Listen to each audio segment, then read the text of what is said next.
আমরা মুমিন, আমরা মুসলিম। মুমিন এবং মুসলিম হিসাবে আমার পাশে যে আরেকজন মুমিন বা মুসলিম ভাই আছেন, তার প্রতি আমার কি দায়িত্ব এবং কর্তব্য, কোরআন কি বলে, হাদিস কি বলে, আমরা আজকে এই বিষয়ের উপর কথা বলবো। বলেন ইনশাআল্লাহ।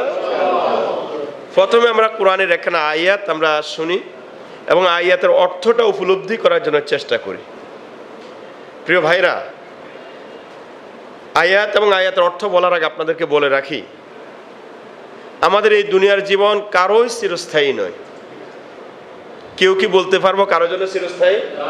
কারোই চিরস্থায়ী নয়।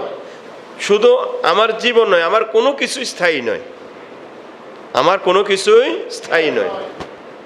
যেহেতু আমার আপনার কোনো কিছুই স্থায়ী নয়, সেহেতু আমাকে আপনাকে যে কোনো কাজ করতে, যে কোনো কথা বলতে, এমনকি যে কোনো বিষয়ে চিন্তা করতেও আমাদেরকে খুব সাবধান এবং সতর্কতার সাথে করতে হবে।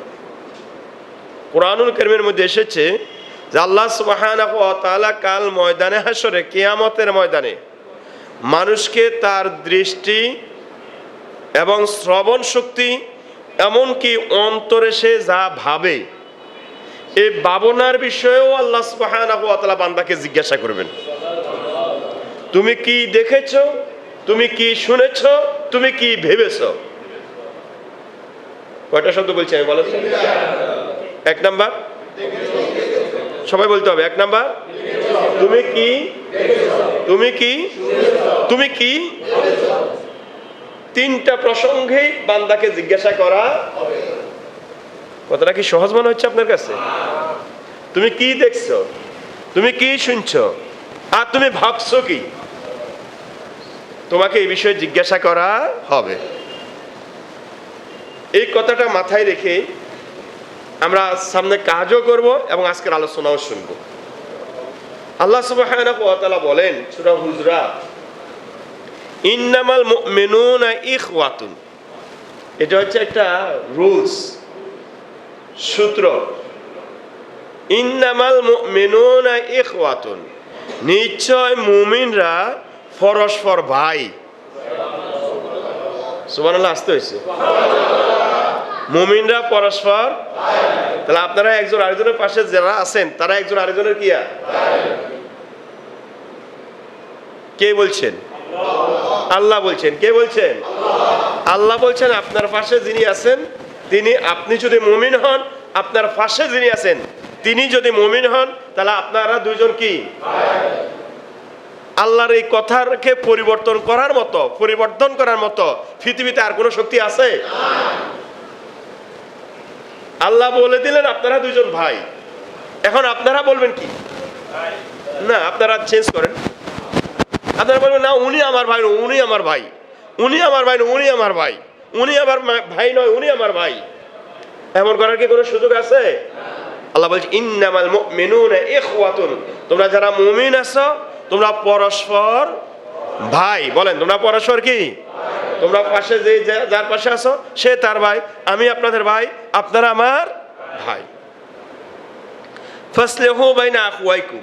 আল্লাহ জানেন পাশাপাশি আমাদের বাড়ি হওয়ার কারণে, পাশাপাশি আমাদের দুজনের ঘর হওয়ার কারণে, পাশাপাশি আমাদের দুজনের দোকান হওয়ার কারণে, পাশাপাশি আমাদের দুজনের বিজনেস থাকার কারণে, দুটা ফাতিলকে একসাথে রাখলে যেরকম একটু ঠুস ঠাস কি হয়, আওয়াজ হয়। বলে না, কি হয়? আওয়াজ হয়। আমাদের পরস্পরের মধ্যে ওইরকম মনোমালিন্যতা তৈরি হতে পারে। এখন মনোমালিন্যতা তৈরি হওয়াটা অস্বাভাবিক নয়, এটা স্বাভাবিক, হতে পারে। বলেন, এটা কি হতে পারে? হওয়ার পরে কাজ কি? আমার আপনার রব আমাকে আপনাকে জানিয়ে দিয়েছেন, ফাসলিহু বাইনা আখওয়াইকুম, তোমরা এক ভাই আরেক ভাইয়ের মাঝে, পরস্পরের মাঝে সেটাকে সংশোধন করে নাও, এটাকে স্থায়ী করে রাখিও না। দুইজনের মধ্যে মনোমালিন্যতা তৈরি হয়েছে, ঝগড়া তৈরি হয়েছে, এটাকে কি করে রাখিও না? স্থায়ী করে রাখিও না। লাআল্লাকুম তুরহামুন, রহমুন থেকে, রহম মানে দয়া, রহমুন মানে কি? লাআল্লাকুম তুরহামুন। আল্লাহ বলেন যদি তোমরা এই কাজটা করো, শুনে নাও, আশা করা যায় তোমরা দয়া, তোমরা রহমত প্রাপ্ত হবে। জোরে বলুন সুবহানাল্লাহ। আপনারা আমাকে একটু আওয়াজ করে বলেন, আল্লাহর এই আয়াতটা আমার আপনার মন মতো হয়েছে কিনা বলেন তো। এই আয়াতের বাইরে যাওয়ার কোনো সুযোগ আছে আমাদের? আল্লাহ বলেন তোমরা পরস্পর ভাই, তোমাদের পরস্পরের মাঝে যদি কোনো সমস্যা তৈরি হয়, মনোমালিন্যতা তৈরি হয়, ঝগড়া হয়, পরস্পরের মধ্যে কি হয়, বিবাদ হয়, তাহলে তোমরা সেটা কি করে নাও, মীমাংসা করে নাও। এরপরে কি হবে, যদি এটা করে নাও তাহলে তোমাদের কি হবে, লাআল্লাকুম তুরহামুন, তোমরা আশা করা যায় আল্লাহর পক্ষ থেকে রহমত প্রাপ্ত হবে। জোরে বলেন সুবহানাল্লাহ। কিন্তু দুর্ভাগ্য হচ্ছে আজকে আমরা ভাই ভাই চিনি না। গ্রামের একটা কথা আছে, ভাই বলে না বলেন না বলে না, ভাই কি চিনি না, কারে নিয়ে চা খায়। আমরা মুমিন মুমিনের ভাই নয়, কুমিনের সাথে আমাদের দোস্তাদোস্তি। মুমিন মুমিনের ভাই নয়, বেঈমানের সাথে আমাদের সুসম্পর্ক। উপরন্তু আমরা কি করি, মুমিন মুমিনের ক্ষতি করার জন্য বেঈমানের সাথে সম্পর্ককে মজবুত করে কিভাবে আরেকজন মুমিনের ক্ষতি করা যায়, আমরা এটার জন্য প্রস্তুতি গ্রহণ করি। আওয়াজ করে বলে ঠিক কিনা? এটা কি আমাদের ঠিক হবে বলেন তো? এটা কখনো আমাদের উচিত হবে না। আমি বেশি ব্যাখ্যার দিকে যাচ্ছি না। আরেকটা কথা বলি, আমাদের অন্তরের অবস্থা খুব খারাপ। বলেন আমাদের অন্তরের অবস্থা খুব কি? আমরা মুখে বলি একটা, কিন্তু আমাদের অন্তরে কি? মুখে ধরেন দুজনের মধ্যে মীমাংসা হলো, কেউ আপনাকে মীমাংসা করে দিল, আপনি মুখে বললেন হ্যাঁ হ্যাঁ মিলে গেছে, মুখের সাথে বুকও লাগাইলেন, ওই কন্যারা যাইয়া ওই সাইডে যাইয়া মিলেছি আর হ্যাঁ, তোরা বুঝো না কি আমি কিয়া কর মিলাইছি আর না মিলাইলে তারা কইবে আমি কিয়া। আচ্ছা আপনারা বলেন তো, আপনার এই কর্মটা, আপনার এই দ্বিমুখী নীতি কে দেখেছে? এটার জন্য কি আপনাকে ন্যূনতম আল্লাহ দরবারে জবাবদিহি করা লাগবে না?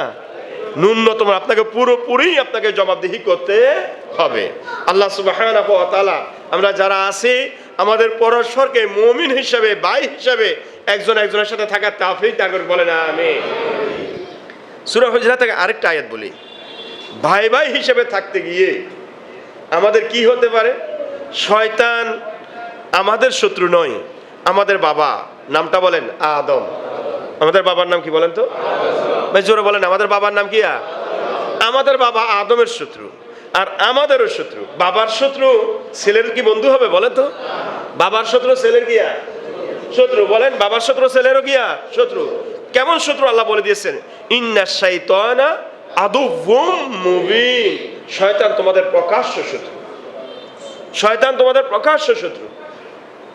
এই শয়তান আমাদের বাবা আদম আলাইহিস সালাতু ওয়াস সালামের সাথে শত্রুতা পোষণ করেছেন, আমাদের সাথেও শত্রুতা পোষণ করবেন। সেই শত্রুতা সে কখনো বন্ধু বেশে আসবে, সে কখনো সে শত্রু হিসেবেই আসবে। যে কোনোভাবে এসে সে আমাদের ভিতরে, আমাদের পরস্পরের মধ্যে কি করতে পারে, সে মনোমালিন্যতা, পরস্পরের মধ্যে ভাঙ্গন তৈরি করে দিতে পারে। এক্ষেত্রে আমাদের মুমিন হিসেবে আমাদের উচিত হবে শয়তান যাতে আমাদের ভিতরে কোনো ভাঙ্গন তৈরি করতে না পারে।